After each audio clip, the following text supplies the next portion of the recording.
नमस्कार मित्रों, और हम लेकर के आए हैं आप लोगों को भारतीय संविधान से महत्वपूर्ण प्रश्नों की श्रृंखला। तो प्लीज साथियों, हमारे वीडियो में आप लास्ट तक बने रहें, और जो भी साथी हमारे चैनल पर नए हैं वो कृपया चैनल सब्सक्राइब कर लें व बेल आइकन बजा दें, जिससे आप लोगों को अगले वीडियो का नोटिफिकेशन समय पर मिलता रहे। तो आइए शुरू करते हैं। पहला प्रश्न, निम्नलिखित में से कौन देश का सर्वोच्च कानून है? बताएंगे।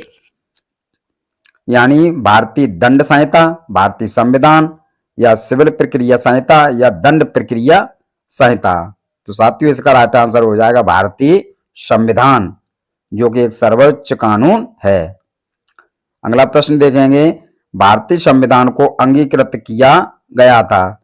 बताएंगे। ए होगा, बी होगा, सी होगा, या फिर डी होगा। यानी 26 जनवरी 1950, 26 जनवरी 1949, या 26 नवंबर 1949, या 31 दिसंबर 1949। तो इसका राइट आंसर हो जाएगा साथियों, जो अंगीकृत किया गया था वह 26 नवंबर 1949 ईस्वी को भारतीय संविधान अंगीकृत किया गया था।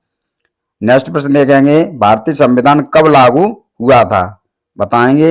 यानी 26 जनवरी 1950, या 26 जनवरी 1952, या 15 अगस्त 1948, या 31 नवंबर 1949। तो भारतीय संविधान साथियों लागू हुआ था 26 जनवरी 1950 को यह लागू हुआ था, और तभी से हम एक गणतंत्र दिवस मनाते चले आ रहे हैं साथियों। तो राइट आंसर हो जाएगा ए। नेक्स्ट प्रश्न देखेंगे, भारत संविधान के उद्घाटन के लिए 26 जनवरी का दिन चुना गया। बताएंगे। यानी ए होगा, बी होगा, सी होगा, या फिर डी होगा। इस दिन को शुभ दिन मनाया गया था, या फिर उस दिन 1942 में भारत छोड़ो आंदोलन शुरू हुआ था, या फिर कांग्रेस ने इसे 1930 को स्वाधीनता दिवस के रूप में मनाया था। तो यही इसका राइट आंसर हो जाएगा, यानी सी, कांग्रेस ने 1930 को स्वाधीनता दिवस मनाया था। नेक्स्ट प्रश्न देखेंगे, भारत का मूल संविधान कहां से प्रकाशित हुआ था? बताएंगे। कहां से प्रकाशित हुआ था? यानी दिल्ली से, श्रीनगर से, देहरादून से, या फिर आगरा से। तो साथियों, इसका राइट आंसर हो जाएगा, यानी देहरादून से यह प्रकाशित हुआ था साथियों। तो राइट आंसर हो जाएगा सी, यानी देहरादून। नेक्स्ट प्रश्न देखेंगे, निम्नलिखित में से किस देश का सबसे बड़ा लिखित संविधान है? बताएंगे। रूस, ब्रिटेन, या फिर अमेरिका, या फिर भारत। तो यह साथियों जो सबसे बड़ा लिखित संविधान है, यह है ब्रिटेन का। ब्रिटेन का राइट आंसर हो जाएगा, जो कि सब नहीं, सॉरी, ब्रिटेन का नहीं साथियों, भारत, हमारे भारत देश का ही सबसे बड़ा लिखित संविधान है।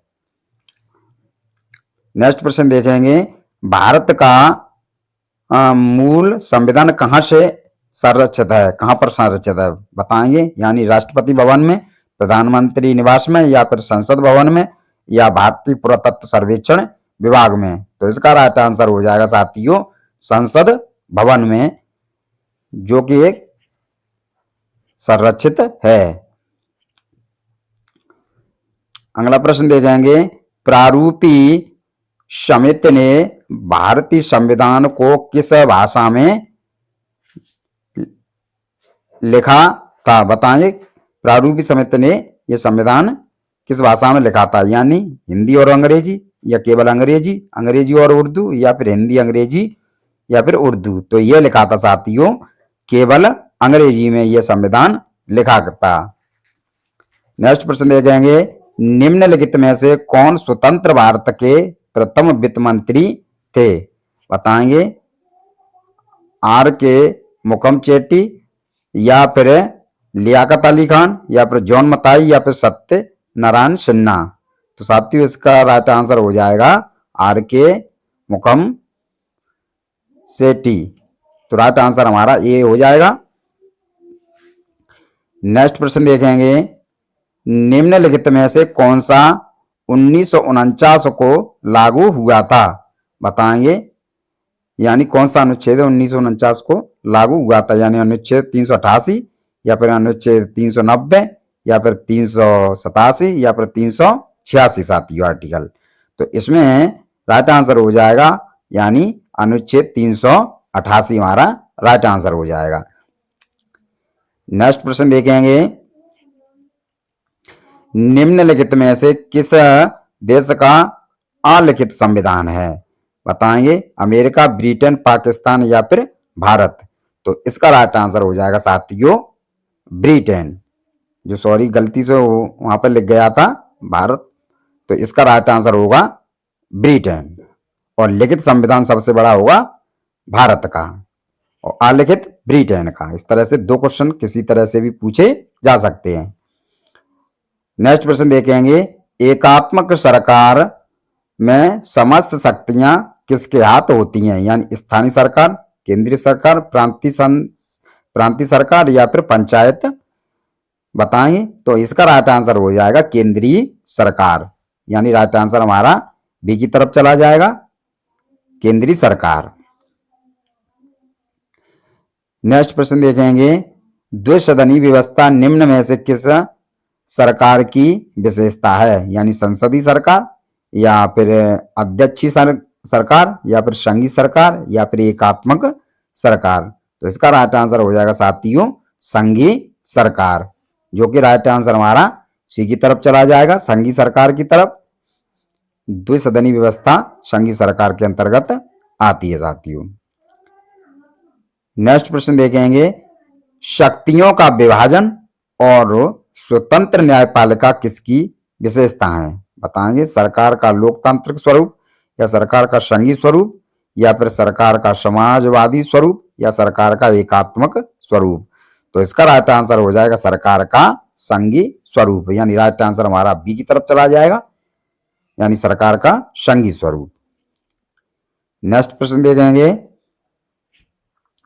दोहरी नागरिकता निम्नलिखित में से किसकी विशेषता है? बताएंगे एकात्मक सरकार, संघीय सरकार या फिर संसदीय सरकार या फिर राष्ट्रपति शासित सरकार।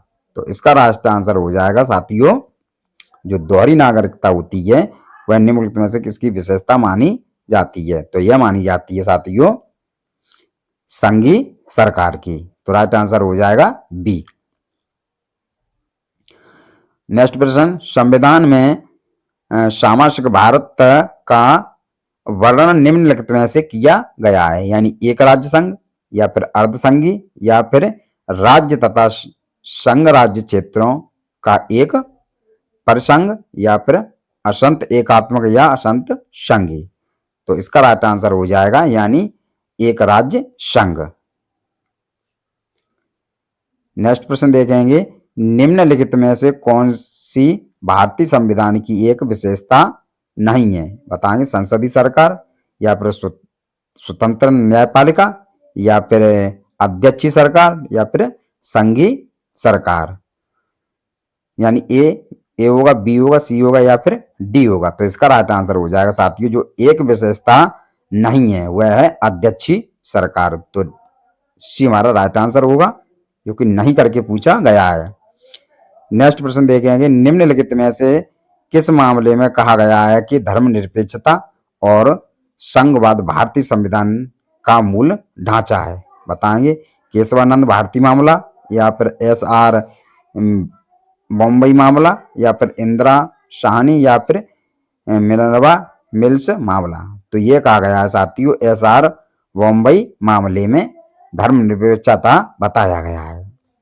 नेक्स्ट प्रश्न देखेंगे, जनता के लिए और जनता द्वारा यह कथन निम्नलिखित में से किसके द्वारा दिया गया था? यानी अब्राहम लिंकन, जॉर्ज वाशिंगटन या थियोडोर रूजवेल्ट या फिर विंस्टन चर्चिल द्वारा। तो यह कहा गया था साथियों इब्राहिम लिंकन के द्वारा यह कथन कहा गया था, यानी जनता के लिए शासन। नेक्स्ट प्रश्न, संघीय सरकार में राज्य सरकारों को मिलता है यानी मूल शक्तियां, केंद्र द्वारा प्रदत्त शक्तियां या संविधान द्वारा दी गई शक्तियां या जनता द्वारा दी गई शक्तियां। जो संघीय सरकार में राज्य सरकारों को यह मिलता है, तो बताएंगे किसके अंतर्गत मिलता है? तो यह मिलता है यानी संविधान द्वारा दी गई शक्तियां। तो राइट आंसर हो जाएगा सी। नेक्स्ट प्रश्न देखेंगे, कैबिनेट प्रणाली में सरकार का महत्वपूर्ण लक्ष्य क्या है? यानी व्यक्तिगत उत्तरदायित्व, सामूहिक उत्तरदायित्व, या फिर किसी के प्रति कोई भी उत्तरदायित्व नहीं, या फिर कोई उत्तरदायित्व नहीं। तो साथियों इसका राइट आंसर हो जाएगा यानी कैबिनेट प्रणाली में जो सरकार का महत्वपूर्ण लक्षण दिया गया है वह सामूहिक उत्तरदायित्व के अंतर्गत आता है।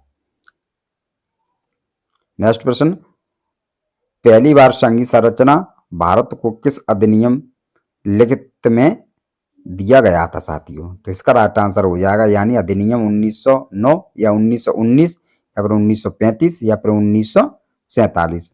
तो इसका राइट आंसर हो जाएगा अधिनियम 1935 ईस्वी में पहली बार संघीय संरचना भारत के अधिनियम के अंतर्गत दिया गया था साथियों। इसी के साथ धन्यवाद साथियों। जय हिंद, जय भारत।